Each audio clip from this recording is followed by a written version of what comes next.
and oppose families getting the help that they need when they're in tough time.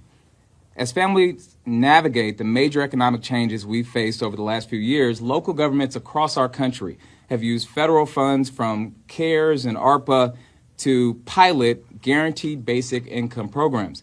And I do mean across the entire U.S. We've seen these types of programs in St. Paul, Minnesota, to Cook County, Illinois, to San Antonio, and El Paso, right here in the state of Texas.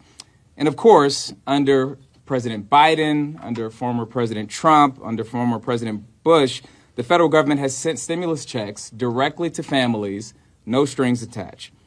These programs have a real impact, and the reports and the data that comes from these studies show that families who participate in these local government pilot programs spent the money on necessities. So we're talking food, utilities, and other basic needs, and they experience lower rates of unemployment, higher rates of housing and food security, and a higher sense of self-determination.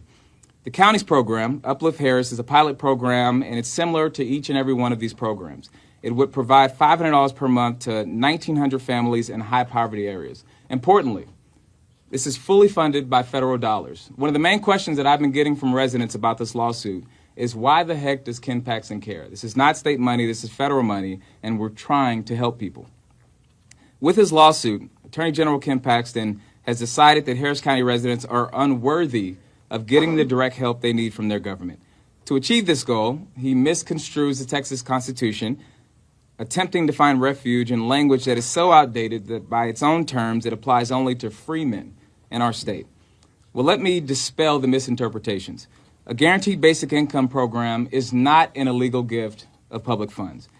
The many cases that have interpreted this constitutional provision make clear that this provision was designed to prevent cronyism, not programs that benefit the public. That's why our state has programs like TANF. That's why the Attorney General didn't utter a word about the guaranteed basic income pilot programs in areas like San Antonio, Austin, and El Paso County.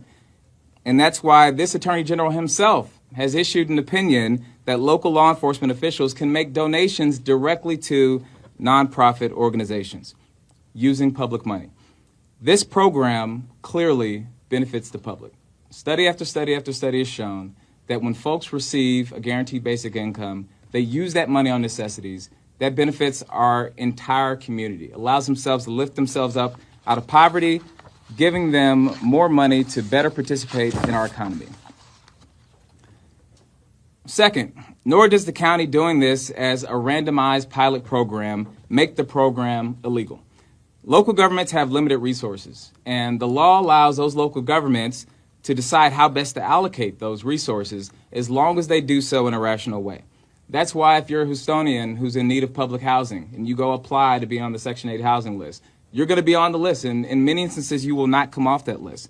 That's why there are scholarships that have public money that go directly to only a select few individuals.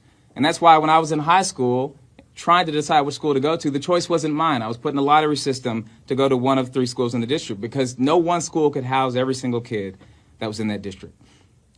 Today, we're seeing an example of partisan politics dragging us to the courts.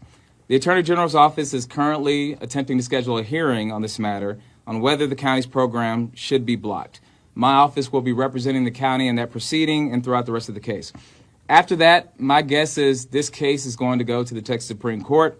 This is the same court with the justice who in a recent speech praised a Republican state senator for, quote, fighting against Harris County officials. So let's just say that I am less than confident that the county is going to get a fair shake in the Texas Supreme Court.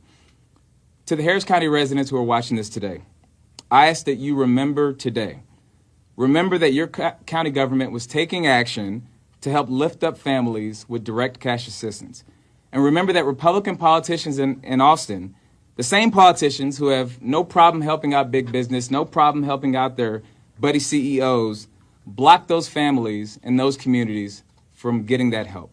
The county has my commitment that my office is going to vigorously defend this program. We'll see what the courts say, but I just want to thank Commissioner's Court for stepping in and doing the right thing to try to help families throughout our county. If it wasn't a problem when San Antonio did it, if it wasn't a problem when Austin did it, if it wasn't a problem when El Paso County did it, shouldn't be a problem when Harris County does it.